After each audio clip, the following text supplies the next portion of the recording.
Welcome everyone, and thank you for joining us this morning at this session on financial wellbeing for carers. So I'm Kath, I work in the wellbeing team at the Charity for Civil Servants, and I'll be joined by Jane, who's the Senior Supervisor in our money advice and guidance team. So just a few words about housekeeping to start with. Just to let you know, you've probably already seen a comment from Tina. We've got Tina in the background helping us out. If you've got any comments or questions, please put them in the Q&A. The chat is actually disabled for this session. If you want to put something in as anonymous, you can press the little button that says anonymize, and then your name won't come up. And you can add closed captions to your personal view if you wish to do so as well. So let's get started. So what we're going to cover today, I think it's really important, just before we even get going on this, is to just be really clear about who we're talking about when we're talking about carers.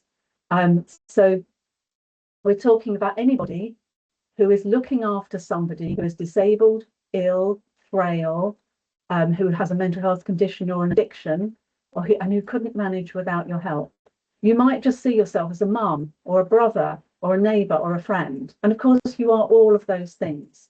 But you are also a carer if you're looking after somebody who couldn't manage without your support. You don't have to be doing heavy personal care, although many carers do. But you know, you are a carer.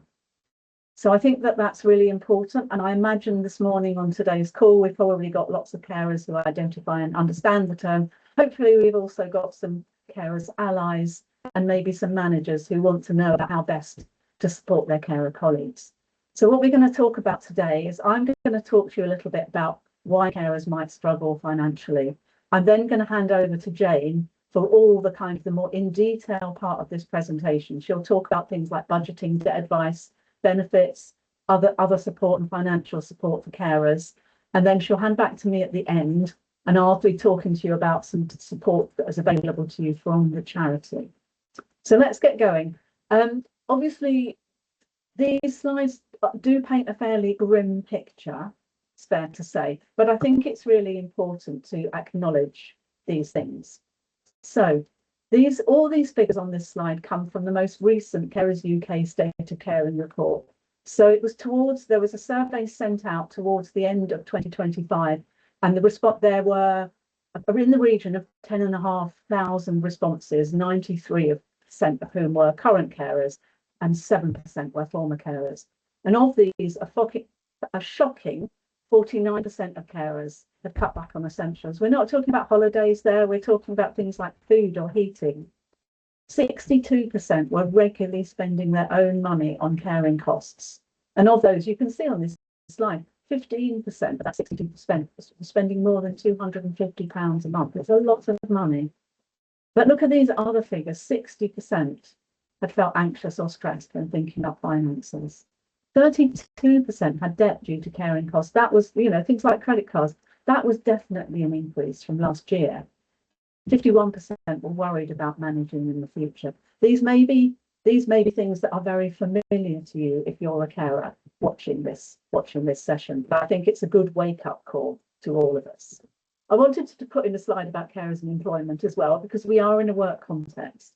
And just to start at the bottom of the slide, the most recent government people survey suggests that there are more than 74,000 carers working in the civil service. Now, that is a big number of carers. There will be carers in all teams, almost certainly. And these are figures, again, the rest of the slide is from the Carers UK report. Now, I can't say exactly how this translates into the civil service, but I'm sure there will be similarities. A whopping 69% of respondents said they haven't focused on their career as much as they would have liked to. That might have been not applying for promotions, staying in jobs that were easier to balance with their caring responsibilities. Look, 21% had actually taken more junior or lower paid roles because they were easier to manage with their caring. 35% had reduced their working hours. People were worried about their future payments, but still a significant proportion had cut down on their pension payments. So it's it is, it's a quite a concerning picture, I think. And of course, there are additional costs as well as the reduction. For example, if you reduce your hours or you don't go for that promotion or you go to a lower paid job, you have less income. You may have to end up taking unpaid leave. We know there's carers leave, but that doesn't always stretch enough, does it? And carers may already use most of their annual leave on caring responsibilities, and still that's not enough. So you may be losing more on unpaid leave. There may be higher living costs, heating and laundry if you have somebody living with you that you're caring for, potentially transport if you're driving once, or even I've spoken to carers that travel twice a day to somebody to help them in the morning and the evening. So increased care costs generally, if you think back to the previous slide about the number of people that are actually putting their hand in their pockets to help pay, there may be emergencies that cause additional cost. And of course, if you are reducing your hours or reducing your pay, potentially you're reducing your pension contributions. Or on that previous slide, some people have actually stopped because they couldn't have afforded it. Now, Jane will tell you about carers credit that will help people who are not working or not paying enough NI to protect their state pension. But in terms of your work pension, it is dependent on what you've worked. And I think it's worth also addressing the issue of the inevitable link between poor mental health and financial problems. I mean, these figures, the top figures on here again, are from that Carers UK report.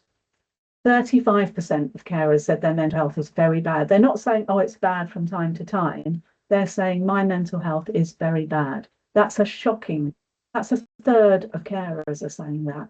And then you can see the other figures in there as well. 59% have lost contact with family and friends, the people that might help you in these stressful situations. There's another figure actually, which I haven't put on here, about how many people where relationships have broken down because there's been conflict about the caring situation. But what we know is that poor mental health and stress can have an impact on your finances and how you manage your finances. So it might be that you have more time off sick, you go on to lower pay. It might be that you are too stressed, you're too time poor to be able to do those things. Like, you might know that you're on a more expensive contract. You might know that actually what you should be doing is searching around for something cheaper, but you just don't have the headspace for it. So there's that whole thing around not having the headspace for the things that might make it easier. So there is lots of stuff about this. And what I'm going to do now is I think Jane is going to take control of the slides. Okay. Thanks, Kath. So I'm going to be talking more about the budgeting and debt and some of the resources that can help. In terms of financial well-being, it's really about making the most of your money from day to day, so dealing with the unexpected and also being on track for healthy financial future. So in short, being financially resilient, confident and empowered. And people who experience financial well-being are generally less stressed about money. In terms of budgeting really is the key to financial well-being, as it enables you to manage money day to day and provide for the unexpected and plan for future spending. So put simply, a budget is a list of all your income and your outgoings and should provide a realistic picture of your finances. You usually set a budget on a monthly basis, but you can do it however you want, whatever works best for you. Ideally, you should have more money coming in than going out, but in reality, as long as your budget balances, that's okay. You think, well, why set a budget? Many people might see budgeting as a bit boring and it means cutting back and having no fun, but actually it can be the opposite. Budgets are set for lots of different reasons, so it might not be that you need to cut back, but you might just want to see whether you can afford a new item or save towards something. On the other hand, you might be struggling to pay for essentials. You might be living on your overdraft and really you need to take a good look at your finances. So a budget should provide a good, clear overview of your finances. By setting a budget, you can see whether you have enough money to cover essentials such as your rent, mortgage, council tax, energy, and that you're able to buy food and afford to travel to work. And it should give you a good idea of how much, if any, money you have left to spend on other items or activities. Knowing your budget, even if it identifies that you've actually got more going out than coming in, it's still helpful as it can be the starting point for taking action. So we can all benefit from understanding how we spend money, and the best place to start is to look at your budget. A really clear, accurate budget can help you identify whether there are areas you could perhaps free up some money to help balance your budget or work towards a goal. It might show up perhaps subscriptions or memberships that you don't use or need anymore. It's a chance to look at food spending, whether you're having lots of takeaways or food delivered. Could you perhaps go for cheaper brands or change supermarkets? Whether you're paying too much for energy and you could switch suppliers. And it might also identify whether you have any money to save or invest. And you might think, oh, I'll just borrow. If I haven't got enough money, I'll just borrow. But it's much as it's tempting to buy items on credit, saving for an item can be much more rewarding. As in the longer term, it can help with your financial well-being because it's one less thing to worry about if you don't have lots of credit to pay back if times take a turn for the worse. So although it can be difficult, and we know this especially if you're a carer, you're juggling work, you're caring responsibilities, you might be short on time and energy, but it is important to set aside time to look at your finances.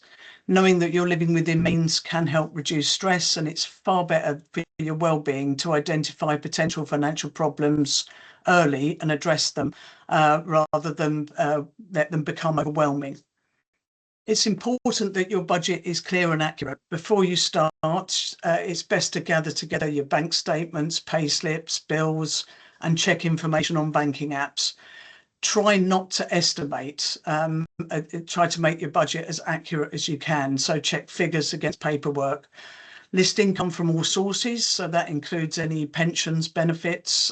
List all essential and non-essential expenditure. So your essential expenditure will be your essential household bills, things that we kind of can't not pay. So that would be, again, your rent, mortgage, council tax, TV license if you need one, energy bills, and possibly also travel expenses and health expenses. And then non-essential expenditure really covers anything that is more flexible.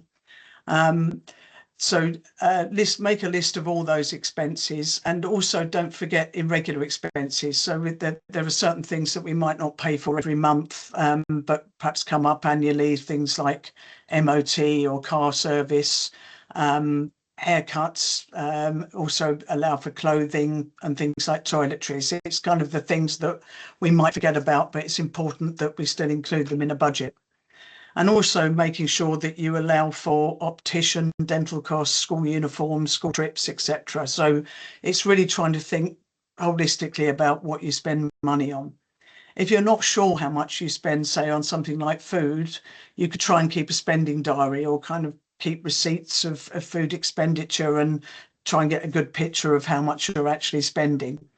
And if possible, you could also consider putting some savings aside. So put a small element of savings in your budget, because this can help to build a buffer zone for emergencies or unexpected expenses.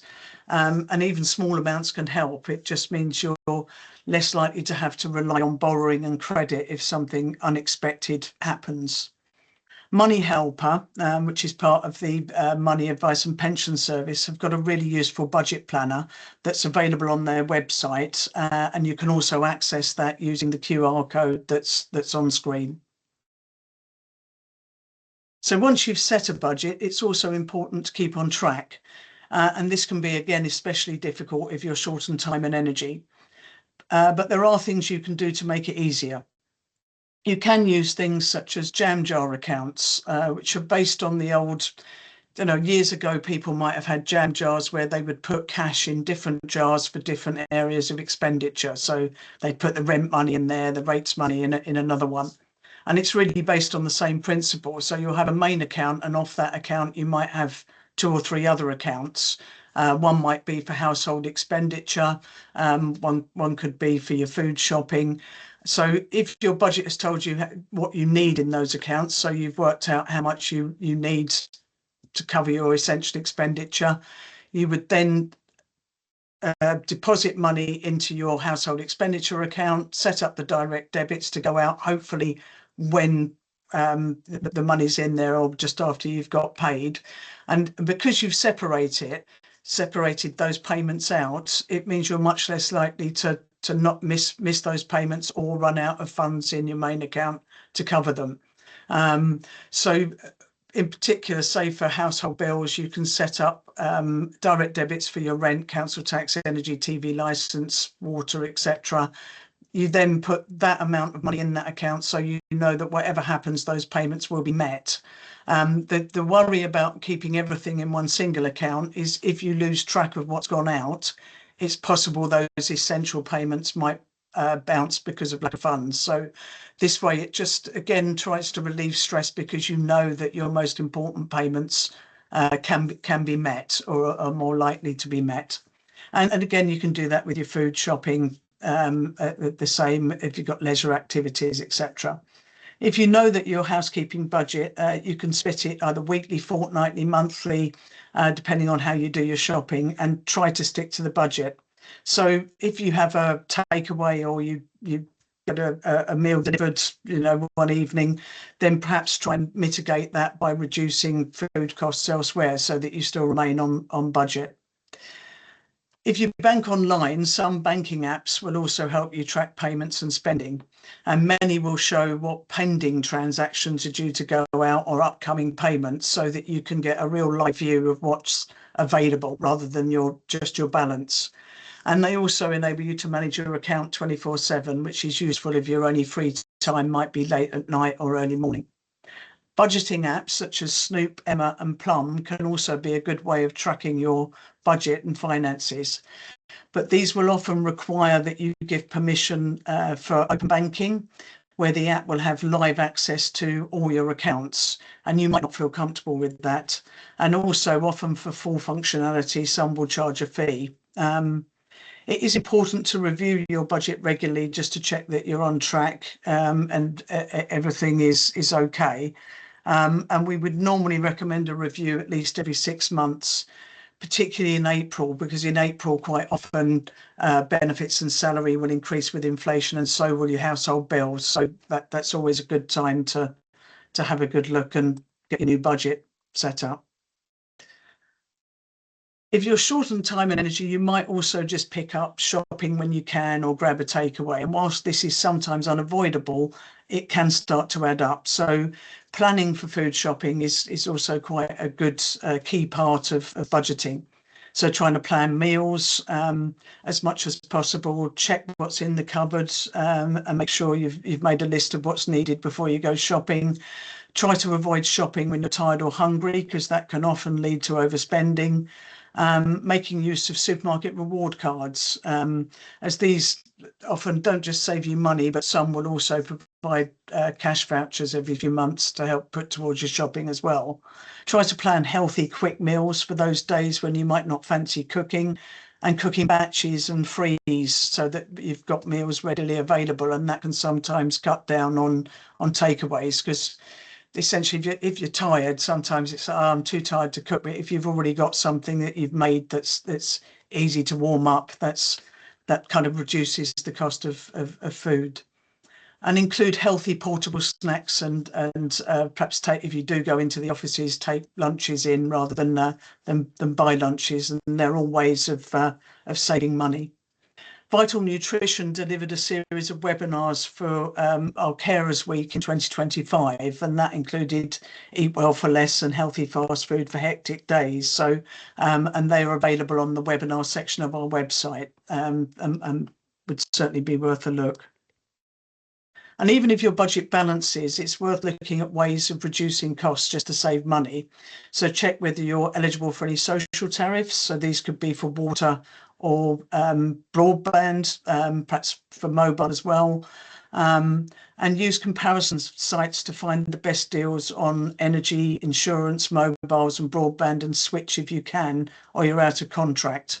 And again, this is a time factor. Often when we're feeling pressurised, when we've got lack of time, an insurance renewal might come through, and rather than have the time to check that it's the best deal, it might even auto renew. So certainly it's quite often the case that insurance companies don't reward loyalty. So your insurance premium from your current company is likely to be more than if you did a comparison. When you are comparing things like insurance, do also check the excess, because often the headline figure might be really low, but then if you're paying an excess of £600, it's kind of weighing up the price of the insurance and what you would have to pay in the event that you claimed. If your mobile contract is up for renewal and your phone is perfectly all right, works okay, might be a little bit dated, but is still functional, look at a SIM-only deal. They're often a lot cheaper than renewing a contract and getting a new phone. Look at all the subscriptions and memberships that you have.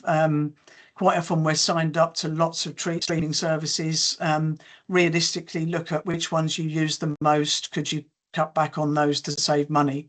Lots of people sign up to gyms in January with the post-Christmas urge to get fit, and lots of people continue their gym membership but don't actually continue going to the gym. So it's all things about making sure that, you know, quite often memberships can save you money if you make use of them, but if you're really not using them, then look at whether they could be cancelled. And also some cards and companies will offer cashback on items, so look out for those deals, and quite often you might get those within your banking apps as well, where different companies will offer different deals each month. If your finances are stretched, it's best to avoid borrowing if possible. So the first thing to do would be to check whether there's any other source of help and support first, and that could be ourselves or other charities. But we know there may be times where borrowing is unavoidable. So if you do have to borrow, try to only borrow what you need. Try to work out how much you can realistically afford to pay, and also try not to overstretch your finances. Check the terms of the credit, so that includes what rate of interest you're going to be charged, what the repayment terms are.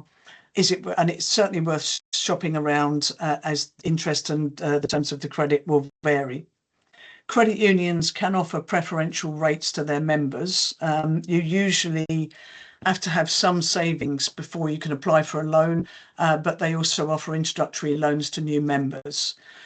Repayments will often be taken direct from your salary, particularly if the credit union is connected to a workplace. So you essentially sign up to a payroll deduction. So you just need to be slightly aware of that, because if you get into difficulty repayments, you might find it difficult to reduce or cancel those payments. So I'm now just going to give a brief overview of debt advice, and as it says, not all the information will apply to you, and we always say that if you think you may have a debt problem, it's best to seek specialist advice. If we look at who gets into debt, the short answer is anybody. Anybody can find themselves in debt. None of us are immune, and it's likely that at some point we will all owe someone for something. And for many people, debt or credit is not a problem and can actually be quite positive. It enables us to buy our homes or purchase cars, for example, things that we wouldn't be able to pay for upfront without having some kind of agreement that spreads the costs over time. But for others, there may be times when life takes a turn for the worse. That could be due to losing a job, relationship breakdown, illness, or a traumatic life event such as bereavement. And when these things happen, it can lead to debt becoming a problem. Now, it either becomes a problem because the loss of income affects the ability to maintain payments, or because the loss of income has meant that you've had to borrow to try and get through those tough times. Because it can happen to anybody, problem debt should not be seen as shameful. But I work in money advice, and I know it can be really difficult for people to seek advice about money worries, and also just talking about money worries, even talking to friends and family. there is still an element of stigma, and there shouldn't be, because it really isn't something that should be shameful.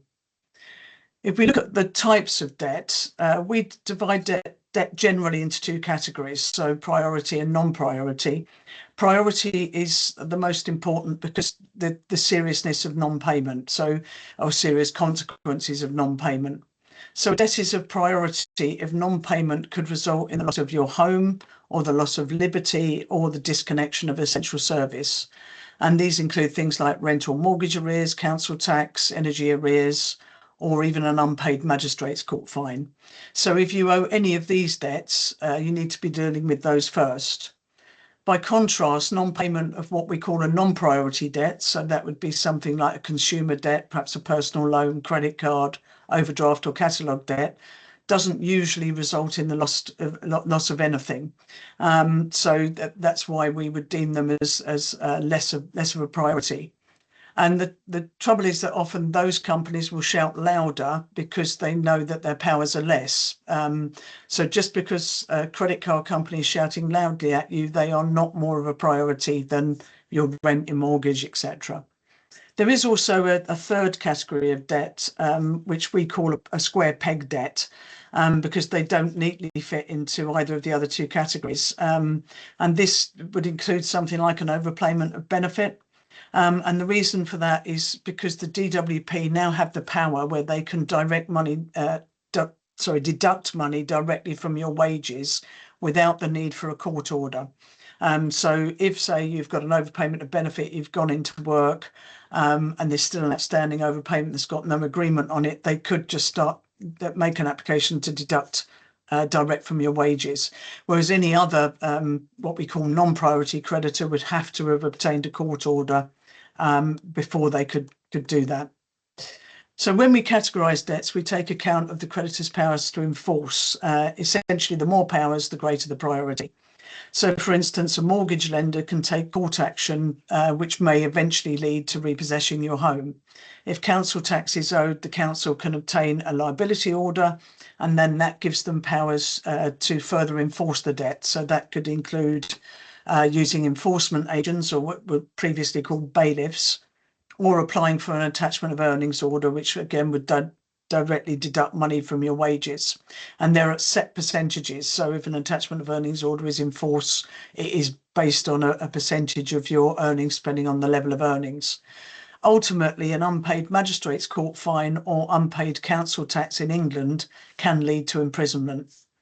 But by contrast, not paying a non-priority debt, such as a personal loan or credit card, has less severe consequences. So they can apply for a county court judgment, and if that's complied with, that usually means no further action is taken.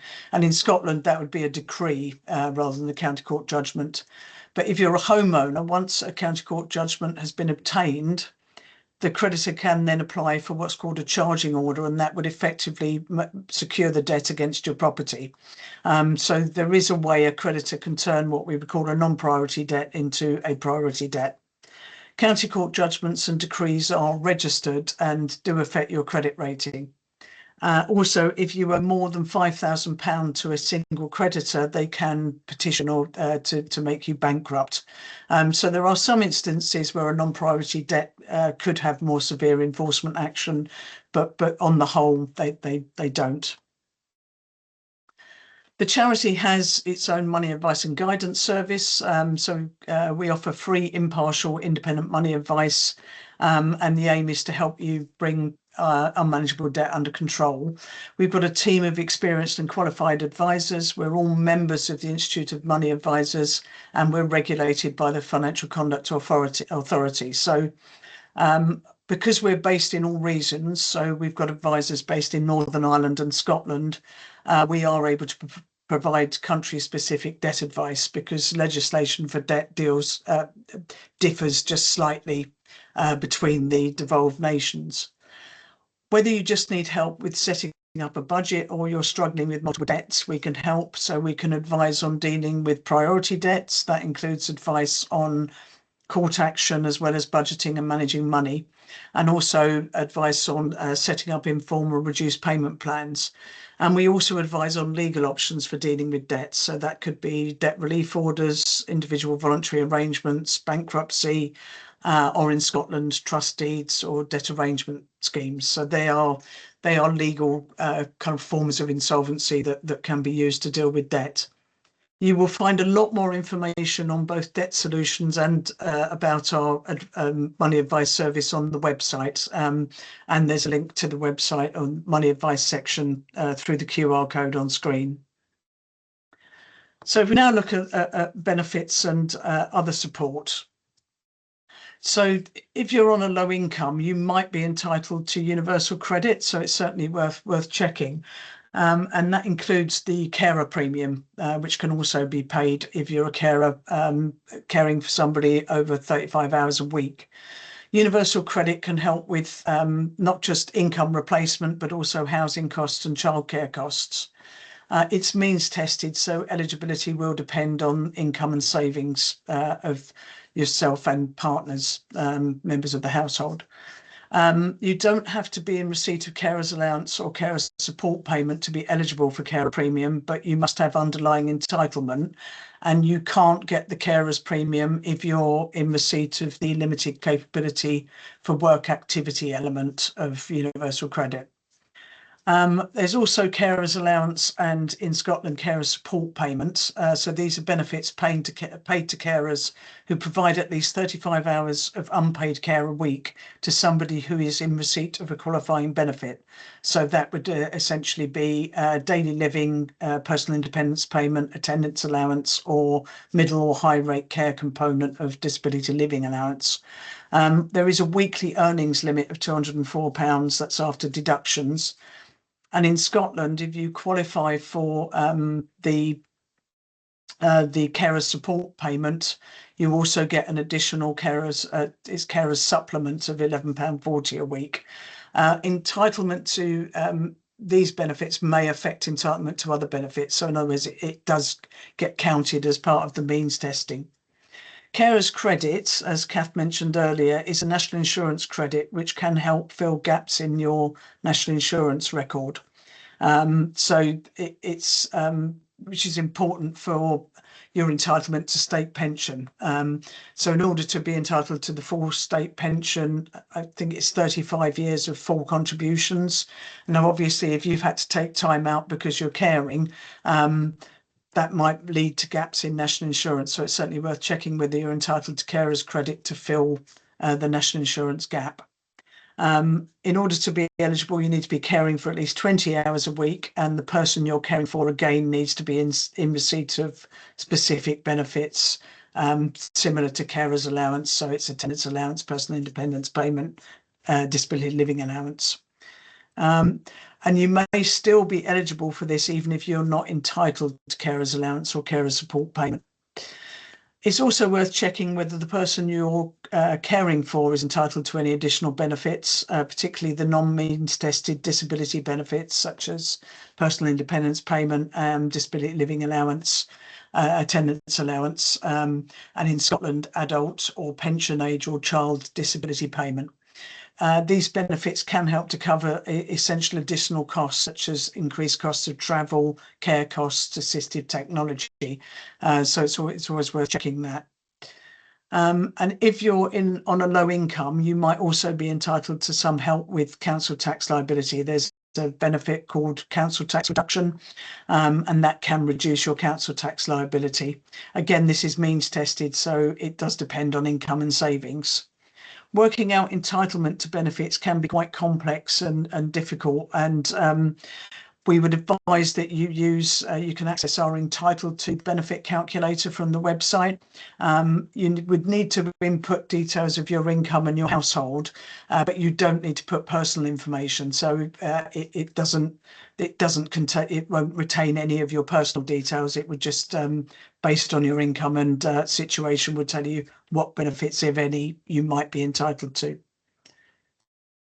In terms of other supports, each nation in the UK has their own fund to provide emergency assistance to help with the cost of living, if you're on a low income and facing a financial emergency.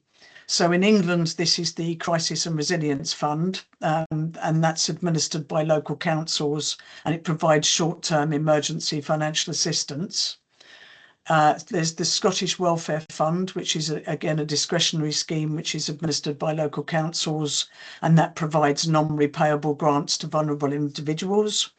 There's the Discretionary Assistance Fund in Wales, and that's administered by the Welsh Government, and that provides urgent grants for people facing extreme hardship, so their emergency assistance payments, or those needing help to live independently, so there's individual assistance payments. And in Northern Ireland, there's the Finance Support Service, which is administered by the Department of Community, and that provides support for people who might need some short-term financial help. And as these schemes really do vary depending on locality and the criteria that they use, it's best to check what's offered in your local area. There's also the Warm Home Discount Scheme, which is a one-off £150 discount on your electricity bill. If you're eligible, your supplier will apply the discount. So you need to be in receipt of means-tested benefits or a low income, and the supplier needs to be part of that scheme. And applications are direct to your supplier in October each year. There's also the Affordable Warmth Scheme in Northern Ireland, which provides help for people to improve energy efficiency. If you're on a low income, but maybe not in receipt of means-tested benefits, you may still be entitled to some help with health costs through the NHS Low Income Scheme. So that could include help with prescription charges, dental treatment, eye tests, glasses, even the cost of travelling to NHS treatment. And more information on that can be found on the NHS website. That's not available in Northern Ireland. In terms of perhaps the person or people that you're caring for, there is NHS Continuing Healthcare, and that provides fully funded free packages of ongoing health and social care, which is arranged and funded by the NHS. So it's provided to adults with significant ongoing healthcare needs who are assessed as having a primary care need. It's non-means tested, and eligibility is based solely on health needs. It would need a professional to complete a continuing healthcare checklist, and then that is followed by an assessment by an integrated care board. But if you do think anybody might be eligible for that, it's certainly worth checking. And there's also something called a Disabled Facilities Grant, and this is council funding to help people with disabilities pay for essential adaptations to their homes. So this could be for things like stair lifts, ramps, accessible bathrooms. The level of grants vary between 25,000 to 36,000, depending on where you live. They're means tested and do require an occupational health assessment. And if you're a tenant, you may need permission from your landlord to do any adaptations. And applications are made to the local authority, but you will need support from a professional who can verify that the need is there. And in Scotland, the guidelines are different depending on what tenure of property you have. In terms of other resources, so our digital resource for carers, or Carers Digital Resource, was developed between ourselves and Carers UK, and is full of information, guides and tools to help you look after yourself and for people you care for. It can be accessed via the caring section of the website, and I believe there is a webinar at 1 o'clock today as part of our Carers Week, which looks in detail about what the resource offers. Lightning Reach is a portal that allows you to find and apply for support. So it's a portal that has multiple providers of charitable funds, and you can put in your circumstances, and it enables you to quickly and easily find what other organisations you might be eligible to apply for support, for grants and help with bills and local schemes and such like. Carers UK also has an excellent website, and that provides information and advice on caring and helps carers connect with each other. And there are separate tabs for England, Wales, Scotland and Northern Ireland. And also many organisations, and that includes English Heritage, National Trust, some theatres, leisure, wildlife parks. They will often offer deals where the carer can go free if the person they care for is in receipt of certain disability benefits. So it's always worth checking whether the organisations or places you're visiting do have those schemes. The person you're caring for who has a disability would need to provide perhaps proof of disability in order to get that deal. And they're not always advertised, so it's always worth asking. There's always the Carers Card UK, and that provides access to discounts for a range of activities and shopping. That does cost £8, but it's valid for 2 years. So might be worth looking into whether there's any discounts there that you could make use of. And it's always worth checking whether your local authority offers any discount schemes for carers as well. So check on their websites. Just finally, just to talk a little bit about pensions, because as a carer, you may have had to reduce your hours, or you may even have spent some time not working, and that can impact, as Kath mentioned earlier, your future pension. So even if you're able to keep your national insurance level record up to date, obviously most workplace pensions will be based on contributions over your working life, and if you've had to take time out, that may or could impact your pension. The Money Helper pension calculator and the workplace pension calculators are available on the Money Toolkit in our website, so you can use these to check what level of pension you might get based on your current contributions. You can also get a state retirement pension forecast, and you can check your national insurance record online via the .gov.uk website. So as I said earlier, you need 35 qualifying years to get the full state pension. And if you're over 50, you can book a free appointment with PensionWise to discuss your defined contribution pension options. And details are available on the Money Helper website, because PensionWise is part of the Money Advice and Pension Service. So Kath is now going to talk about the support that the charity offers. Thanks, Kath.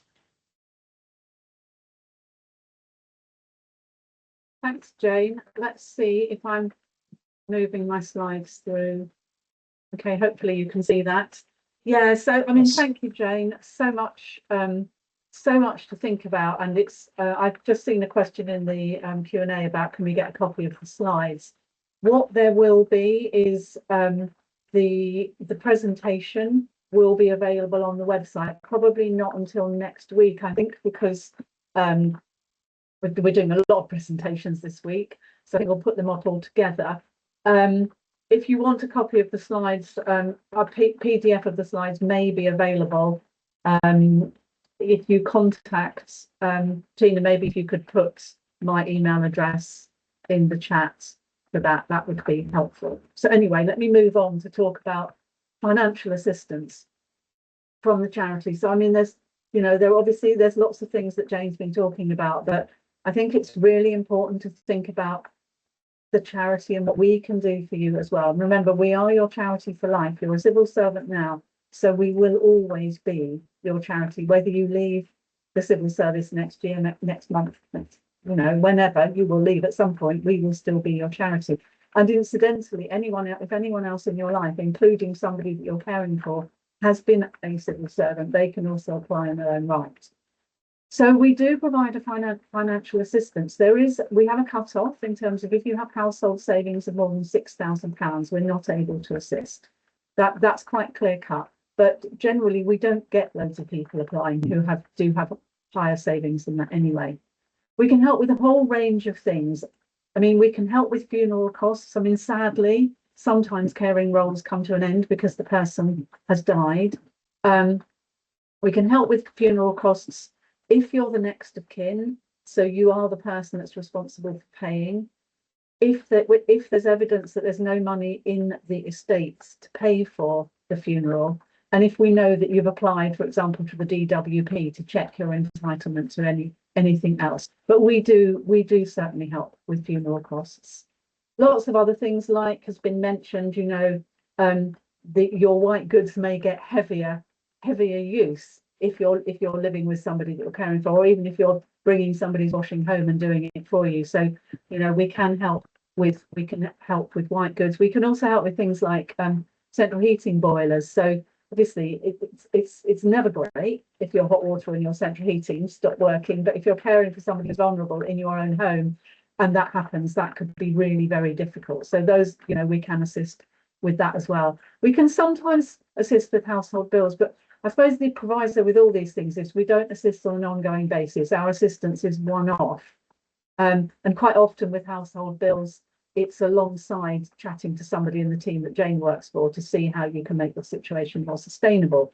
But certainly we know that some of you will have extra household bills because of your caring responsibilities.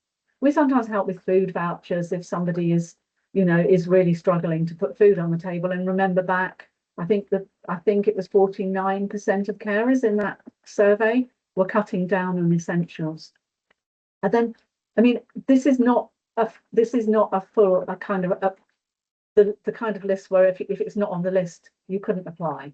So I always fear that when I'm going through a list that you'll think, oh, well, wasn't on the list.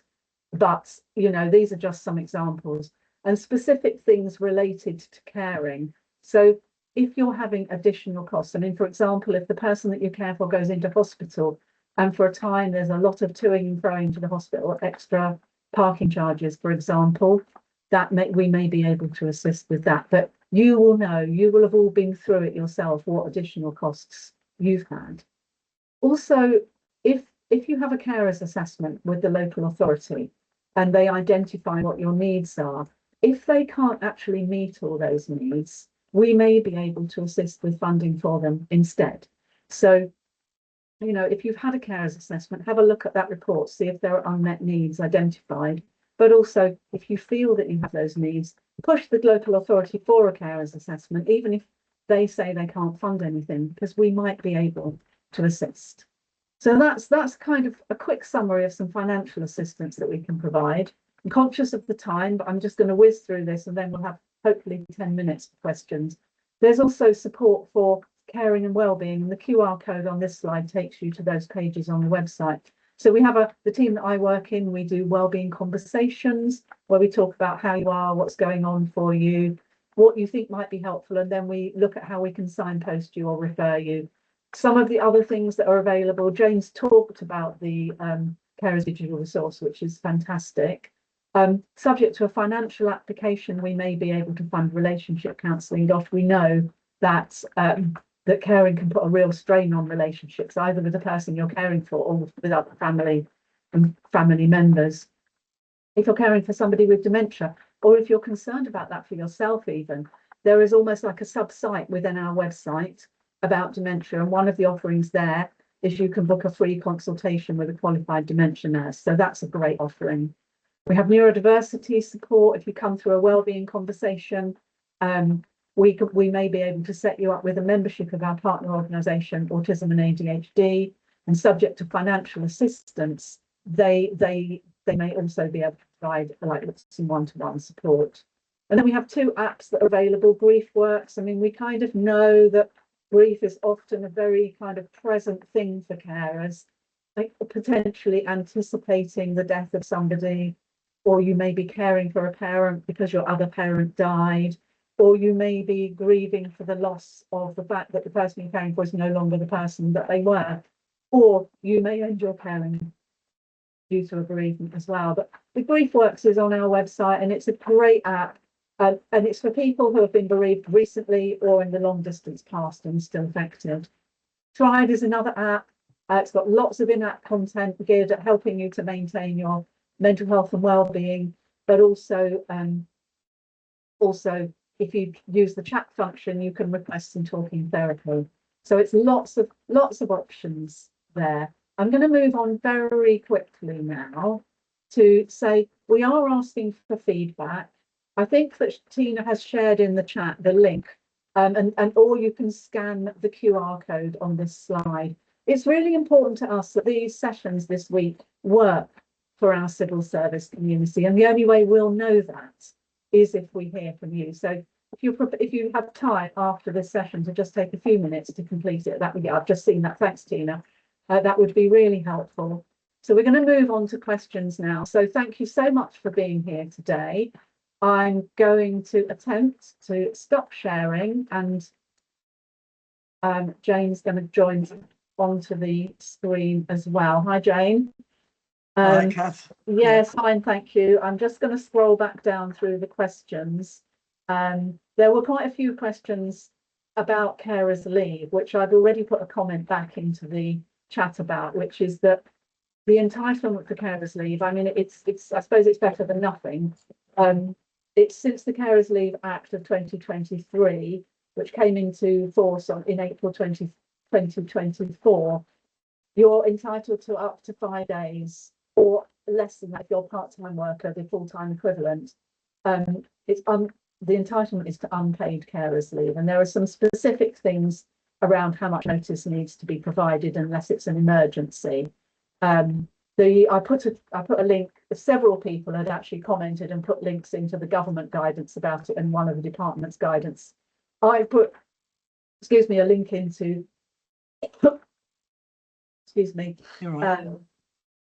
Just trying to remember who I put in a link to.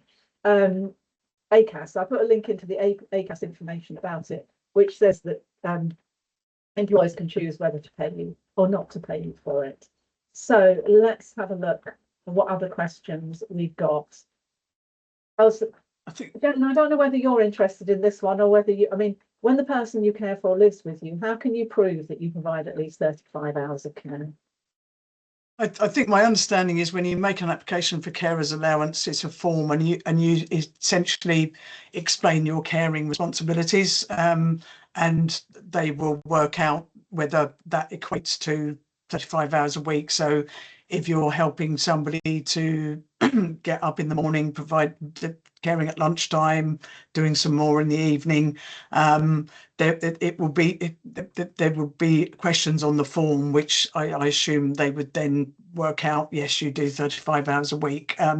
So I don't think you actually have to prove it as such, but it's more what your routine is, what your daily routine of care is, and you know, it might be 2 hours each morning, 2 hours each evening, an hour at lunchtime, possibly care throughout the night. So the form will tell them whether you care for at least 35 hours a week. Yeah.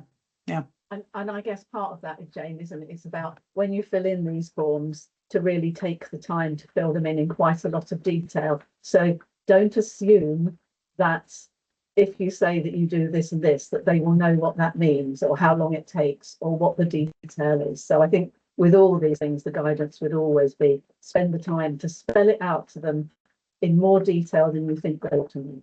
Yeah, definitely. Yeah. Okay, and this one as well, Jane, which this is about mine. Shall I read it out and then you can maybe answer to it, because it's mine and my wife's salary makes us ineligible for carers allowance. However, my wife gets PIP and has just been diagnosed with stage 4 cancer, so we'll be going down to half pay and then statutory sick pay.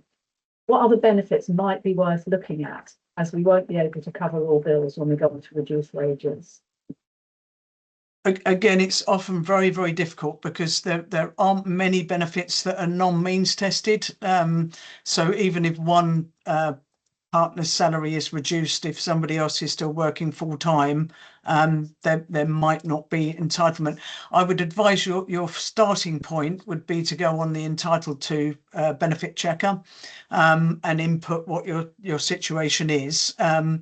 Because it's all to do with means testing. I mean, although disability benefits such as PIP and attendance allowance and disability living allowance are not means tested, so it makes no odds what other income is coming in, most other benefits are. Or alternatively, if you were to make an application to the charity, a member of the money advice team can look at your situation and perhaps help you negotiate through that particularly difficult time. The other thing you could look at, and again, is whether your wife is entitled. It depends what level of PIP she's currently on, but whether she's entitled to any increase in that entitlement, depending on her situation. But certainly, it's something the money advice team could work through with you, but it would require making an application via our website, and we could perhaps look into your situation in a bit more detail. But certainly a good starting point would be using the entitled to calculator. That would give you a broad overview of what else might be available, and also look at other charitable assistance as well through Lightning Reach. Yeah. Yeah, I think that's a good point, Jane. I mean, Lightning Reach, if you haven't heard of it, it's a great portal where you can look at what you might be entitled to, and so that might be worth looking at. Somebody else has put in the comments about Macmillan might also be helpful. Yeah. For some advice on that. What else have we got? Now this one. My dad is retired and receives his state and work pension. Does that income affect his eligibility for carers allowance? Now, Jane, I think, but you maybe correct me, I think carers allowance is like a work replacement benefit. So I have a feeling that once you get to state retirement age, I'm not sure if you're entitled to carers allowance, but you might be able to correct me on that. I think you're correct, because it's got the it's earned income limit, isn't it? But what you can get is there is a pensioners carers premium. Again, essentially, I think Kath's right. I'm not sure there's eligibility if you're a pensioner for carers allowance, but there is a carers element of pension credit that you may be entitled to. Again, if you're not on pension credit, it's all down to means testing. It depends what level of state work pension you're in receipt of, because it will all be means tested benefits. Yeah, but there's certainly within pension credit there is a caring element that somebody may be entitled to. Yeah.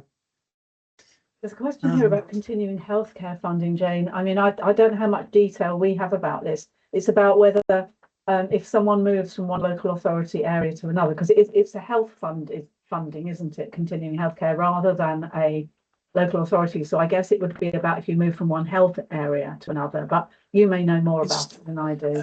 I have just checked that, and it moves with you. It moves with you. Yeah, you don't, by all accounts, you don't need to be reassessed. The entitlement moves with you. Yeah.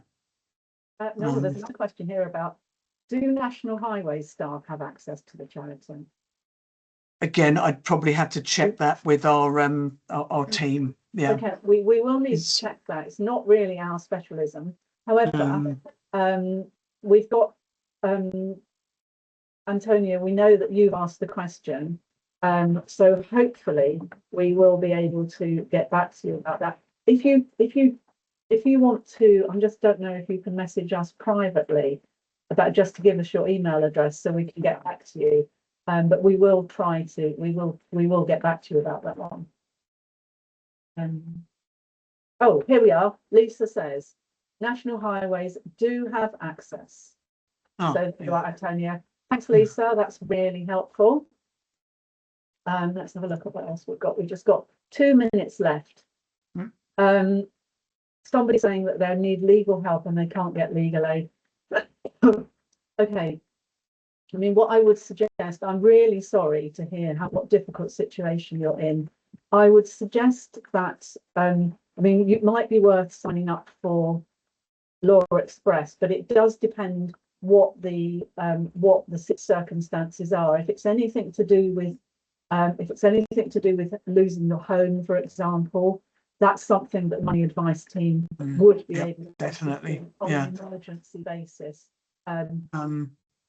Do you want to say a bit more about that, Jane? I mean, yeah, obviously it depends on what the legal issue is. Certainly, if it's anything to do with a risk to your home, the Money Advice team can advise on that and help with court processes. So it would depend on what the legal issue is. Unfortunately, the charity can't. It's not within our policy to help with legal fees, and I know it can be really difficult if you're not entitled to legal aid. It's but as Kath said, certainly worth Law Express, a conversation with them for some perhaps basic legal advice. Or if you were to make an application, at least somebody can look at it and we might be able to signpost further if we have more information regardless of what the issue is. Yeah. There's a question here about carers allowance in Scotland. I mean, it's called something different in Scotland, isn't it, Jane? Carer support payment, I think it is. But Yeah, it still means it's still basically the same as in England, isn't it? Yes, yeah. The criteria and the level of payments are exactly the same. Yeah.